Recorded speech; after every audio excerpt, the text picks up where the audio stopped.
You had a story about a coworker's pet. Yes, this is the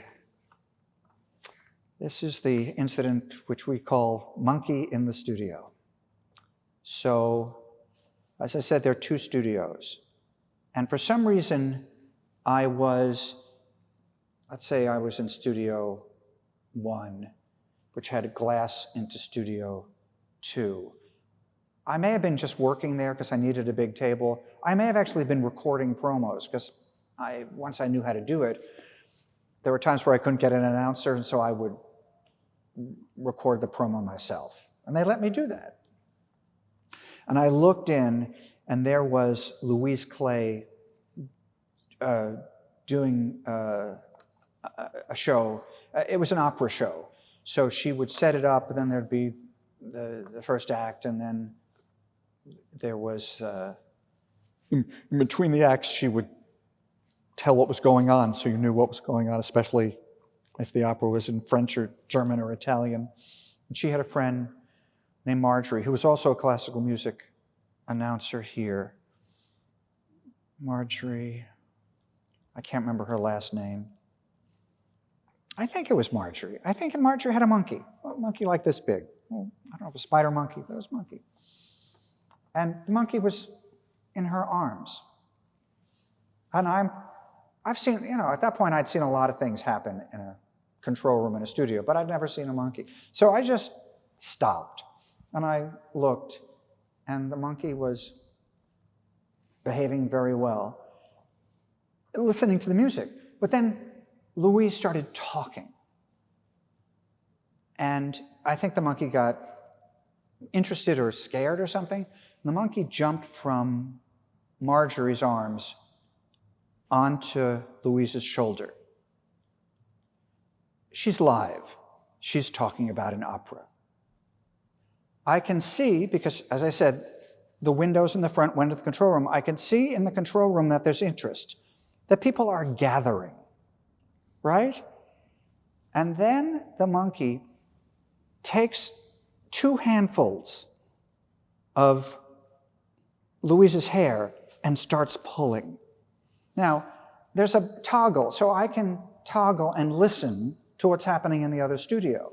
So I'm sitting there like this, watching this monkey tear at her hair and watching her announce the opera and watching the tears come down the side of her face. She's so professional that she keeps going. She finishes the explanation of the story. The mic closes, I can see on air, goes off. Before that, though, I realized that I can't laugh. So I get on my knees, and I can see people in the control room turning away because it's so hysterical, but they don't want to cause her to laugh. Not that she's going to laugh, she's in pain. So she goes like this, like, oh my God, like this. And the monkey flies up and grabs onto the lamp. Must have been the end. I don't know if it was the last act, but the monkey's up there and doesn't come back. So it's one of those amazing moments, and she had beautiful hair, and she's like fixing her hair, and she's like in pain, and like, oh my God, and Marge was like, so sorry. My job was to reset the studio right after that for a correspondent and 2 or 3 guests. So I go into the studio, and I'm a little nervous because the monkey's up there. They're trying to get the monkey down. I'm setting the table, put a script out, 4 glasses, and a glass of ice water. I must have gone, and the people for the show were sitting outside. The monkey's up there. The taping has to begin soon. Something happens. The door opens. The monkey comes down, sticks its hand in the ice water, takes it out. Margie grabs the monkey. The people walk in and do the show. And at that moment, I just left the picture there. I mean, nowadays you would have taken the picture out, changed the water, but I was just like, it was so crazy. In my memory, I just left it there. I don't know if anybody had water. And it was one of those stories that was told over and over again because, I don't know, none of us had ever seen a classical announcer trying to get through that moment. Louise Clay was her professional name. She was born Clayelle Dalferez.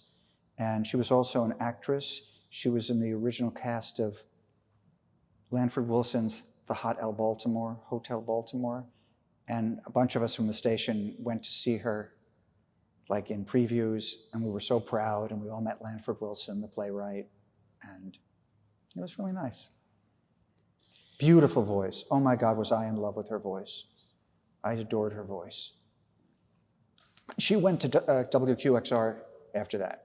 She was on QXR for many, many years.